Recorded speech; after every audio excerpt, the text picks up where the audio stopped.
Okay, today we are going to be reading from chapter 19, which is on page 137. And while you are reading, you are going to fill out these note sheets. Now, this stuff you should be able to fill out without our reading. And then as we read each section, these match along with these sections, large landowners, large landowners. As I read each section, I want you to fill this out. Then when we get to indentured servants and slaves, they have an additional section right here because it's extra important information. So chapter 19, it says colonial life from differing perspectives. Differing means different.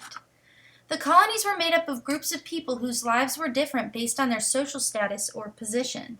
Wealth, gender, and race were major factors in deciding a person's lot in life. Men usually had more privileges than women, and wealthy people had more opportunities to become educated and to enjoy a rich social culture. For African Americans, the quality of their lives depended largely on whether they were free or enslaved. So, large landowners. Large landowners were the wealthiest people in colonial America. They were typically white men. So this is important. They were the wealthiest, and they were typically white men. They lived primarily in the South. Their large farms were known as plantations. As we should have learned before, we know what a plantation is. Plantations produce crops such as tobacco, sugar, and indigo. Owners of plantations relied on indentured servants and enslaved African Americans for labor. So they did not do the labor themselves, they relied on other people. Large landowners ate the best food, lived in the nicest houses, and wore the finest clothes. They were usually educated in Europe. They enjoyed a rich social culture that included music, dancing, and parties. They were able to buy goods from England, and they were often the ones who sold the goods and resources to England. Wealth and property provide rights and social power. So because they had all that wealth, they were able to basically buy themselves power. Many wealthy landowners worked hard to help the colonies grow and prosper. They often provided leadership for the colonies. They helped make the rules and decisions for their colonies. They were usually the only people allowed to vote. So can you imagine what life might be like if only the rich people were allowed to vote? Except where leadership was limited to the church leaders, wealthy landowners decided who would serve in a colony's government. So who do you think they appointed? Well, they would often appoint themselves to serve in government positions. Because they did not have to labor themselves, they had time to meet and talk, to travel, to learn what was going on throughout their colony and in other colonies. In time, this allowed them to help shape the foundations of the United States. Now, while we are on this, I want to point out something that you've been learning in reading class this year. We do have some words that all basically mean the same thing. We have typically, primarily, there was usually, and the word often. So these all mean the same thing, but in order to not be repetitive, they'll use different versions of the word, but they all mean the same thing.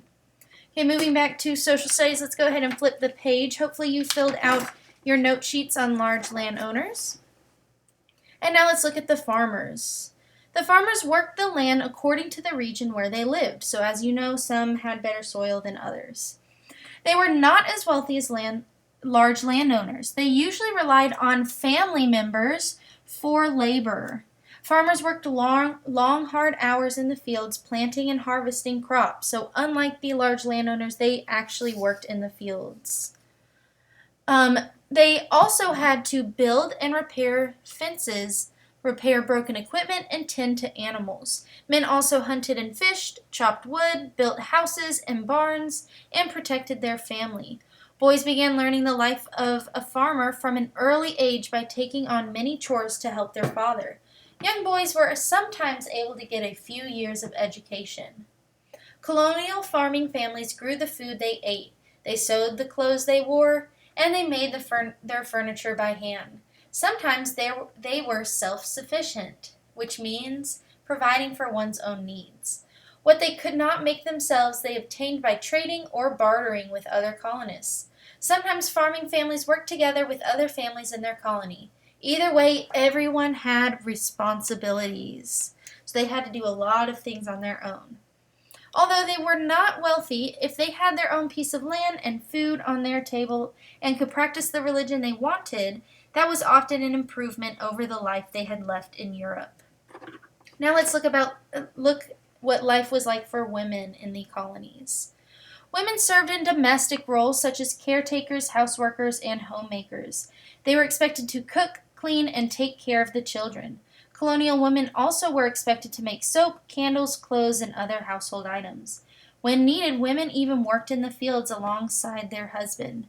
If a woman's husband became injured or sick, she would have to step into his role and do the plowing, harvesting, hunting, and fishing. So you can see over here, colonial women spun yarn to make cloth, then they used the cloth to make clothes. Women had few opportunities for getting an education, unfortunately. Young girls were taught homemaking skills by their mother. They helped with laundry, candle making, and other chores at home. Some regions provided more opportunities for education than others, but girls were primarily expected to learn the skills they needed at home. So they learned at home. Women usually had no political rights and were not allowed to vote. Now let's look at artisans. You learned a little bit about artisans when we learned about the difference of the 13 colonies. Artisans settled in all areas of the colonies. They worked as craftsmen or craftswomen in towns and on plantations. They lived in small villages and cities. Artisans worked in skilled trades like shoemaking, blacksmithing, wig making, carpentry, and printing. They made the goods that colonists needed for everyday life. So this is something, this part is something that we still kind of do today. We just kind of call it an internship. So to learn a skilled trade, children started as apprentices. Young apprentices often lived with a master artisan and worked in the master's shop. Most apprentices worked under a master for 4 to 7 years. During the day, the apprentice would watch, learn, and practice the trade. The master's guidance taught the skills needed to enter the trade as an adult. So basically, instead of going to college to learn their skill, they just went ahead and started on the job and would learn as they went. Let's go ahead and flip the page. You can skip this part. Now we're going to learn about the merchants. So the merchants usually lived in nice houses in towns, in cities and towns. Merchants worked to buy and sell goods to the colonists. They often bought and sold goods from England. Especially popular was the general store, where a merchant sold all kinds of items that the colonists needed. The items offered ranged from essentials like plant seeds, nails, tools, and lumber to fancy clothing, candy, tobacco pipes, hats, perfume, and more. So these merchants were very important. Okay, now we are getting to the part where you will have to take notes on both sides, but don't worry because there are only 2 blanks on these. So if you don't want to have 2 sheets out because it might get confusing, let's focus mainly on this one while I read, and then you can answer the other one just by using these notes.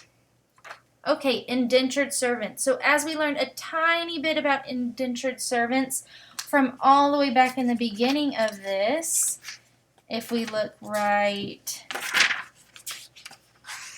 here, all the way back at page 114, we learned about indentured servants. So some men and women wanted to go to America, but they did not have money to pay for passage to the colonies. So to get there, they became an indentured servant. It says an indentured servant is a person who signed a contract agreeing to work without pay for the person who paid for their passage to America. Indentured servitude contracts were commonly for 3 to 7 years of service. At the end of the contract, the indentured servant was free. Some contracts even provided the servant with a piece of land once his or her obligation was fulfilled. Indentured servants worked long, hard days. Some even died from exhaustion, sickness, or injury. If an indentured servant ran away, he or she could be brought back, beaten, and have the time of service lengthened. But indentured servitude was just temporary. So this is very different from slavery, which we'll talk about, because it was temporary. It was a financial agreement designed to benefit both parties. So they both benefit. One got to go to America without having enough money. The other one basically just had to pay a little bit of money in order to get a lot more out of it. It allowed many people to get to America who could not have otherwise, and it provided a labor supply to help build colonies and for many colonial for-profit ventures. Now let's look at free African Americans and enslaved African Americans. So free African Americans living in the colonies were able to own land. These men and women had economic freedom and could work for pay and decide how to spend their money. But African Americans were not allowed to vote. Enslaved African Americans. So enslaved African Americans were captured in their native Africa and sold to slave traders. So these were actual human beings who were sold as if they were products. The Africans were crammed into the dark, hot cargo holds of the ships that then sailed to the colonies. Many Africans became sick and died on the journey. Those who survived were sold into slavery. As slaves, they were owned as property for life. They did not have any rights. Most African slaves were forced to work in fields and plantations. So just like the indentured servants, they did all that hard work and they didn't get paid for it. But the difference is they were forced, and they were also forced there against their will. So they worked from sunrise to sunset in the heat. African slaves also provided labor such as cooking and cleaning, building fences, taking care of animals, taking care of children, and other types of, you guessed it, work. Plantation owners were not the only ones to use slaves, but most plantation owners did use slave labor. Wealthy families and over time, even not so wealthy families often had slaves too. While some of the first Africans might have been treated more as indentured servants, that did not last. So I guess at first they were treated somewhat okay, probably not super well, but overall African slaves were treated worse than other laborers. For one thing, African slaves were viewed by slave owners as property, not as human beings. They were bought and sold, separated from their family, and sent to wherever their owner chose. Slaves were not allowed to learn how to read or write. They could not own property. They were not paid for their work. They often had poor food, few clothes, and cramped homes. Slaves who caused problems were beaten. Many African slaves died at a young age. Children born to enslaved Africans were born into slavery. So as you can see, the life for enslaved African Americans was horrible. And in third grade, we don't get too much into it. This is about as much as we will talk about this. But you will learn later on in your social studies journey more facts about this. But today we are just talking about the different types of people who lived in the colonies, and they are one of the types of people. And our last section is American Indians. So you can go back to our shorter note sheet, and we're going to read our last section. American Indians. Diseases brought from Europe killed many of the indigenous people. So indigenous people are the people who were here first, which were the American Indians. You can call them Native Americans. They are both terms used to describe them. Those who survived had their own problems with the European colonists. Many of the conflicts between American Indians and colonists were over land. Because this was their land, these people were here first, and then the European colonists came over and took their land from them. So sometimes in an effort of cooperation, Europeans and American Indian tribes signed treaties, which allowed colonists to purchase American Indian lands. However, often the colonists were unfair, and they tricked the American Indians into giving up their lands for very little money. Even more commonly, colonists would simply settle on American Indian lands without permission. Disagreements over land led to much fighting.